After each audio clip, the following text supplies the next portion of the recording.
Hei, selamat siang. Selamat siang kawan-kawan. Ada yang menarik saya mau cerita siang ini nih. Apa sebetulnya yang membuat umat beragama itu em, dibilang dibilang perang kurang cocok bahasanya. Dibilang berdarah-darah rasanya kurang elok, walaupun realitanya kan banyak juga yang seperti itu. Konflik lah, konflik. Nah, menurut saya sebetulnya para ulamanya, para tokoh agamanya, masih ingat di video yang sebelumnya saya menjelaskan soal ulama. Jadi tokohnya itu yang memang em, kalau mau jujur ya, kalau mau jujur, jujur dalam arti mengkritisi diri sendiri, memang tahu membaca teks, bisa mendengar apa penjelasan dari orang lain tentang dirinya sendiri atau orang lain sendiri. Tapi apa sih sebenarnya makna substansif, makna esensial dari teks agama, teks teologis yang didengar, yang dibaca, atau yang disampaikan kepadanya, atau yang dia sampaikan sendiri, tidak dipahami secara utuh, secara bulat. Saya kasih contoh nih. Tadi malam saya bertemu dengan Gus Betik itu. Gus Betik ini wah, YouTube-nya itu udah subscribernya itu udah miliar gitu. Luar biasa. Jadi ada teman-teman dari Malang datang ke kecamatan ya ke Jawa Tengah lah, untuk baik sekali, tujuannya mulia sekali, untuk menyalurkan korban dalam rangka Idul Adha itu. Lalu kita janjian sesama anak siantar kan. Apapun yang terjadi ya siantarmen lah. Jadi walaupun berbeda akidah, bukan berarti secara sosiologis kita menjadi hancur. Nah kan itu yang mau kita bilang, seperti postingan di status Facebook tadi pagi itu. Nah, saya berdiskusi banyak dengan mereka, dengan teman-teman di situ. Ada Ustadz Mahmud dari Kupang, salah satu ustadz di pondok pesantren Al Irsyad itu. Kami berdiskusi banyak di rumah, salah satu rumah di tidak jauh dari pondok pesantren Al Irsyad. Kami berdiskusi banyak sebetulnya, ya, tentang banyak hal yang asik ringan. Sebagai orang Indonesia, sebagai orang yang tinggal di bumi Indonesia, berdiskusi sangat baik. Dan bahkan saya pun ikut sholat lah, kan sholat maghrib saya ikut sholat dengan mereka. Habis sebelum sholat sudah berdiskusi banyak masalah banyak lah. Ya lalu kami sholat bersama-sama. Imamnya adalah Imam Ustadz Mahmud waktu itu. Selesai sholat kita lanjut lagi. Terus sudah mau pulang, tapi diskusi 3 jam lagi soal saya ingin mengetahui secara lebih mendalam sebetulnya. Walaupun jujur saya mau bilang ini bukan berdebat ya, tapi kalau mau dibilang berdebat ya jujur saja saya bilang saya kalah berdebatnya ya. Tapi memang saya tidak ingin cari menang, saya ingin memahami apa yang mengkonstruksi teman-teman dari Muslim itu untuk meyakini Quran itu. Apa yang membentuk mereka untuk mengimani Quran. Menarik, sangat menarik, sangat. Saya pun jujur saya bilang selalu saya terbuka dengan hal-hal yang baru. Segalanya bagi saya baru lah. Aku nggak mau terlalu sombong kayak orang-orang. No, saya betul-betul bilang ada banyak hal yang baru dari orang-orang yang diurapi oleh Allah itu untuk menyampaikan kepada saya. Seperti saya didoakan bersama-sama untuk mendapatkan hidayah dari Allah itu, it's totally fine ya. Tidak ada persoalan-persoalan keimanan bagi saya. Saya belajar Islam justru pemahaman kekristenan saya itu lemah, terkonstruksi dengan baik. Sekaligus pemahaman keislaman saya juga semakin solid dengan baik. So, menarik itu kalau ada orang yang mau mengambil posisi-posisi seperti itu. Nah, kembali ke Quran tadi, saya bertanya serius karena memang jujur saya bertanya. Saya orang yang ya orang Siantar itu mungkin yang tinggal bagi kami itu udah hanyalah kejujurannya. Saking jujurnya kita memang jadi miskin kan kayak gitu itu. Oke, saya bertanya lalu bagi muslim itu Quran, tapi tentu ini kan muslim yang berdiskusi dengan saya. Quran itu adalah firman Allah yang diberikan kepada manusia itu. Jadi firmannya Allah, bahasanya. Nah, ini yang menarik. Saya bertanya 3 jam kita berdiskusi soal itu. Balik lagi.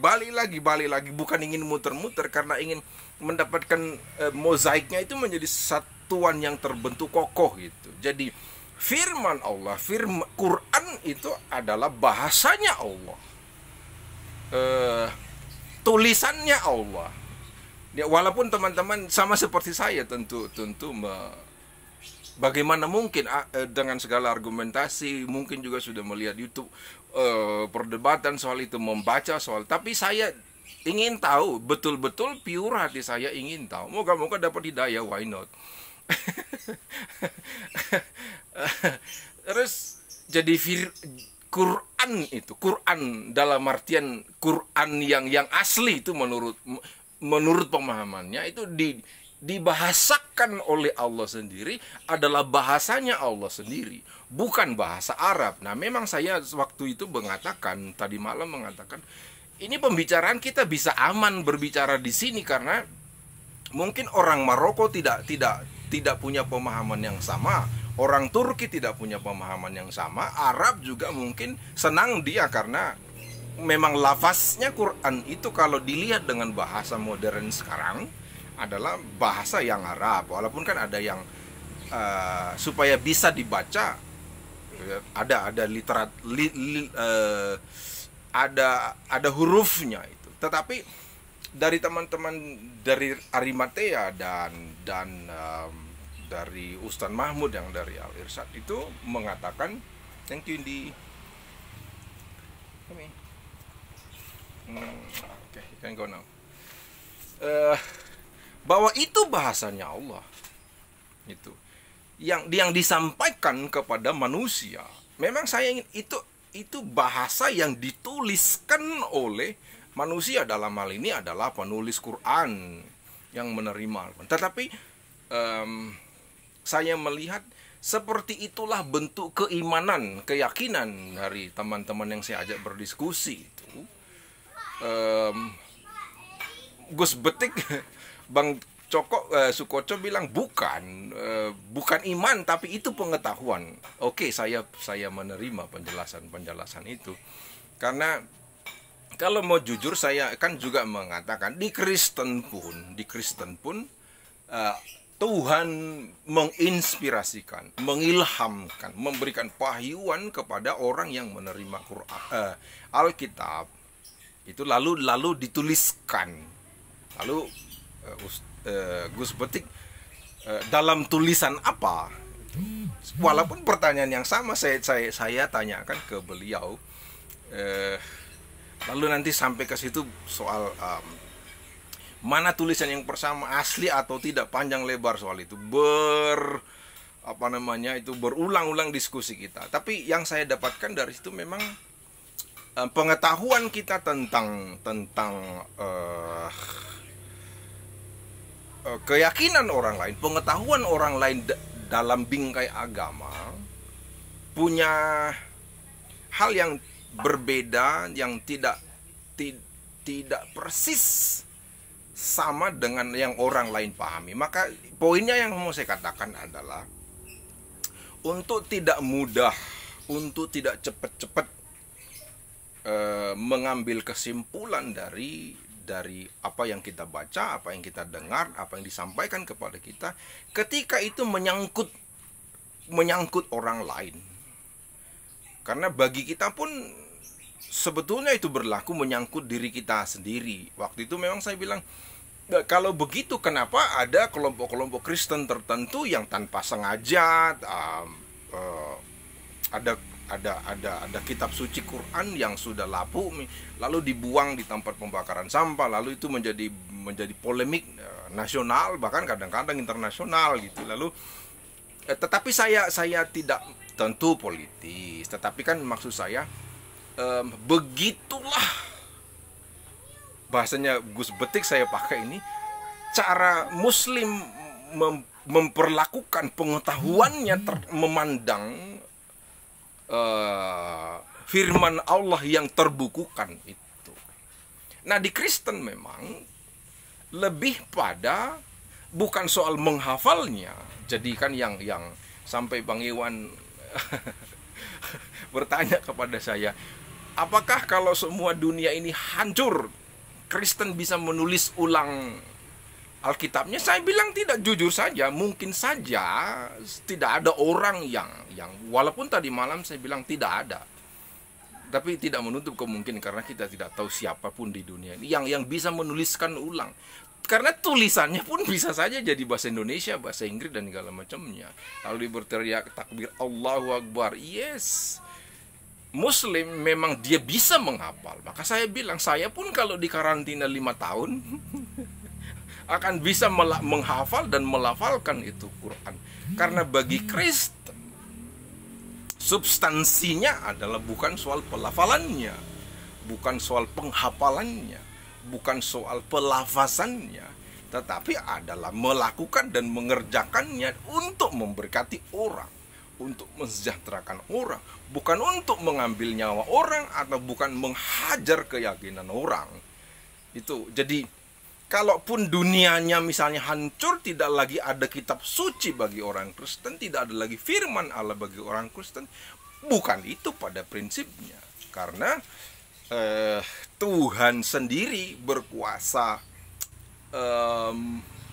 mereveal dirinya sendiri kepada makhluk ciptaannya lewat firman-Nya yang terbukukan untuk menuntun orang-orang. Jadi bukan soal materi sebetulnya. Karena nanti kan pembicaraannya bisa sampai mana yang asli, mana yang tidak asli. Walaupun itu penting, tetapi substansi keyakinan keberimanan Kristen itu bukan pada materi. Itu bukan kepada wujud, tetapi dia bicara pada selama saya meyakini Allah Tuhan bisa menuntun hidup saya, bisa membantu orang lain. Nah, maksud saya substansinya itu. Semoga hari Anda menyenangkan, karena Tuhan Yesus memberkati.